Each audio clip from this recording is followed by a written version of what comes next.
Hey everybody, Jimmy Smith, this time weighing in on a fight that looks like it is slipping through the UFC's fingers, which is Jon Jones versus Tom Aspinall.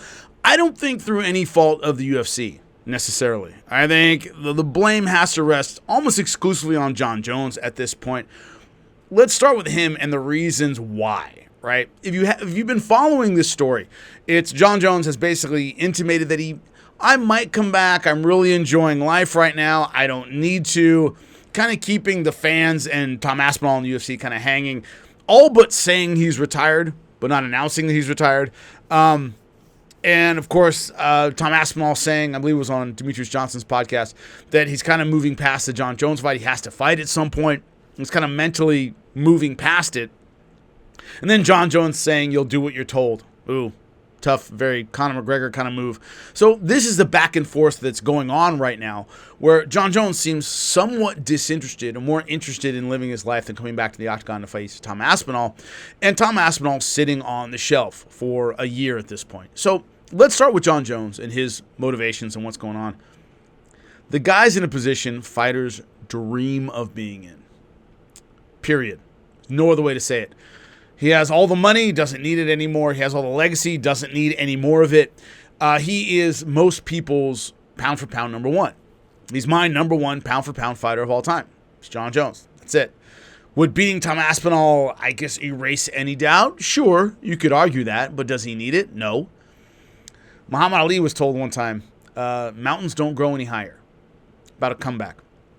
You know, he's come back to fight so-and-so, and I think it was somebody like the Dalai Lama said, mountains don't grow any higher. It doesn't matter. You're as big as you're going to get. Does it make any difference you beat one more guy or two more guys? Does it really make any difference? You're Muhammad Ali. And that idea that Jon Jones could get bigger, certainly, by facing Tom Aspinall, but he's already pound-for-pound number one on almost everyone's list. Will people remember that he never fought Tom Aspinall? Will he live as, he ducked this one last guy? The only analogy I can think of is Lennox Lewis when he fought Vladimir Klitschko. And won the fight even on a cut in a fight that, he was losing. He was losing against Klitschko. And Vitaly ended up, losing the fight because of a cut, and he was starting to dominate and starting to beat Lennox Lewis, and they ended up stopping the fight. Lennox Lewis retired. It was a big deal at the time, but does anybody now, looking at the legacy of Lennox Lewis, remember that he never rematched Klitschko? Not really. Klitschko, of course, ended up being a standout heavyweight champion on his own. So this idea that, people remember that he never fought Tom Aspinall, probably. The only legacy it really hurts is his heavyweight all-time legacy, where if you beat Tom Aspinall and you say, who's the greatest heavyweight of all time, somebody's going to say Jon Jones. I'd still put Stipe ahead of him. I'd still put, Fedor ahead of him. You could put Kane ahead of him. There are a few people you could put ahead of him, but, you could argue he's top 5 all time if he beats, especially if he looks really good against Tom Aspinall, top 3, top 5. And be in that conversation. Without Aspinall, I think his heavyweight legacy is pretty limited. Right? He beat 2 guys, and Stipe in this case was way over the hill. So I think the idea that he's an all-time great heavyweight might be hurt, but that's about it. So the idea of Jon Jones not wanting to continue, and here's why he doesn't continue. Yeah, I certainly understand that. Also, it's very interesting. The times Jon Jones hasn't looked good have been because of him. When you look at, obviously, the suspension he had to serve, came back, fought OSP, didn't look great in that fight. Really one of the worst performances of his career. Won the fight, and then what does he do? He knocks out DC. Now, of course, that ended up being a no contest, but still he looked great in that fight. And then the times he looked less than spectacular against Thiago Santos and then Dominic Reyes, kind of lost interest, didn't look 100% focused. He's a guy, he is a party guy, maybe wasn't putting everything into training. Gets reinvigorated going to heavyweight and has so far looked great. So it's almost like even the down moments of his career have been kind of because of him, right? They've been self-imposed in a sense. So when he's motivated and he really wants to win, he's looked absolutely unstoppable. So now it's the idea of what motivates him to fight, and if the UFC can't find motivation in money, nothing's going to happen. Now, they have offered him all the money they're going to offer him. The reason I thought there was a 50-50 chance this fight happened when it was first kind of in the air, right? When Aspinall was on the rise, Jon Jones was champion, Jon Jones was fighting Stipe, not a lot of people, myself included, thought that was a necessary fight. He became interim champion. I was like, there's a 50-50 chance this fight happens. Maybe a little more, but now I think we're down to maybe 20%. Why? If you remember Pacquiao Mayweather, there's a certain point where we're really excited about a fight, and it's delayed, and we kind of go, okay, we're ready to move past this. We just want to see Tom Aspinall fight. We want to see things, the sport, the title move on as a fan base, more than we want to wait for this one particular fight. We're starting to get to that point where the fatigue is setting in. Jon Jones has been offered all the money he's going to be offered. I don't believe holding out any more is going to make the UFC double the offer, right? He's in the ballpark of what he's going to make. If that's not enough, that's not enough. What are you going to do? So I don't believe we're going to get anything else positive out of any more delays. And so Jon Jones, if this is what I first thought was, okay, of course, his negotiating tactic. Oh, I think I'll retire. I don't really need this fight, blah, blah, blah, blah, blah. All the things you say making more money. Folks, the offer's been on the table. It's already been made. It's not really going to change substantially. If Jon Jones hasn't signed by now, he's not going to. And so I don't think it's a money issue. I don't think it's a negotiating tactic anymore. I think he just doesn't want to do it, or maybe more comfortable retiring right now, whatever he wants. Could be kind of a Khabib situation where Khabib retired and Dana White kept wanting him to come back, and had to eventually realize that it wasn't going to happen. Might be a similar thing here, where the UFC just has to come to terms with the fact this fight's not going to happen. So the person who really needs this is Tom Aspinall. And let's talk about him for a second. Tom Aspinall hasn't fought for a year since blowing away Curtis Blades and kind of the revenge match for his knee injury, which only lost in the UFC. Looked great in that fight. 32 years old, which is not necessarily old for light heavyweight. The rule of thumb is as you go up in weight, you can fight much older. So 32 is not old. It is not a spring chicken. If you're lucky, your athletic prime can be 4 or 5 years. You've spent a quarter of that waiting for Jon Jones, 20% of that waiting for Jon Jones.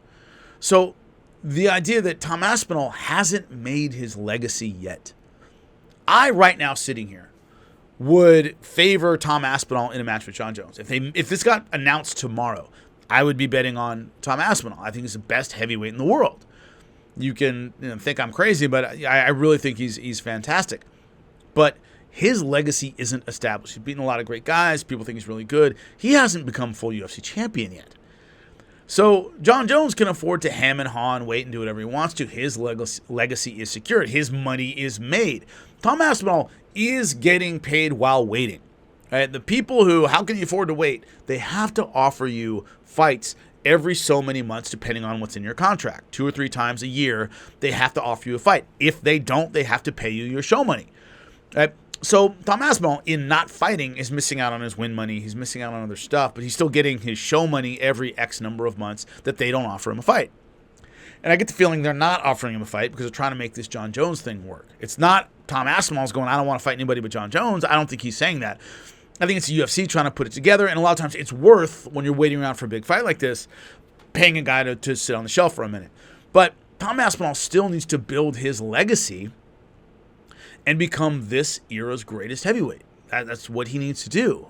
And every second he spends sitting on the shelf is a second he'll never get back in his career. And once again, at 32, you have to make the most out of the amount of prime you have left. And to me, that's 100% the issue here. Tom Aspinall has to get it going. Tom Aspinall has to get out there and fight, which is, the reason, of course, he is saying, what he's saying about Demetrius Johnson, on the Demetrius Johnson podcast. Hey, man, I got to move on past this fight. Now, will the UFC strip Jon Jones? The problem with any speculation about that is the UFC has no bylaws. They have no rules about this stuff. It's not like, the boxing titles, right, who often violate their own laws, but they at least have them, right? the UFC can strip whenever they want. They can move on whenever they want. They can not strip whenever they want. It just depends on how they feel about the situation and the fighter themselves. They obviously want this fight. They want it. So they're under increasing pressure to strip Jon Jones. But the difficulty is the UFC has had, kind of a, lackluster first half of 2025. They've announced some really cool fights. I really like DDP versus Khamzat Chimaev. That finally getting made. I'm excited about Ilia Topuria versus Charles Oliveira. I think that's going to be great. We're going to hear about Jack Della Maddalena taking on Islam Makhachev at some point very soon. This would be the crown jewel of fight announcements. You've made some really exciting announcements. There are some announcements, once again, the JDM fight, that are probably going to be announced very, very soon. And then, man, Jon Jones, Tom Aspinall would be huge. It'd be a great way to finish off the year on a real high note. So they want that. And until they've given up on that, they're not going to strip Jon Jones. So it's a matter of they're going to hold on to that until they have to let it go. Because stripping Jon Jones is an acknowledgement this fight's not going to happen. They have to book Tom Aspinall versus someone else for the lineal title. So what you do whenever you strip somebody is, okay, these two guys fighting for the titles. You know what they did with, obviously, Islam Makhachev vacating the 155-pound title. What do? They announce the next fight. It's just kind of, you try and keep the momentum going for a particular division. So as soon as they do that, they're basically saying that the Jon Jones-Tom Aspinall fight isn't going to happen. They book somebody else. So it's really in the hands of the UFC now. But Tom Aspinall,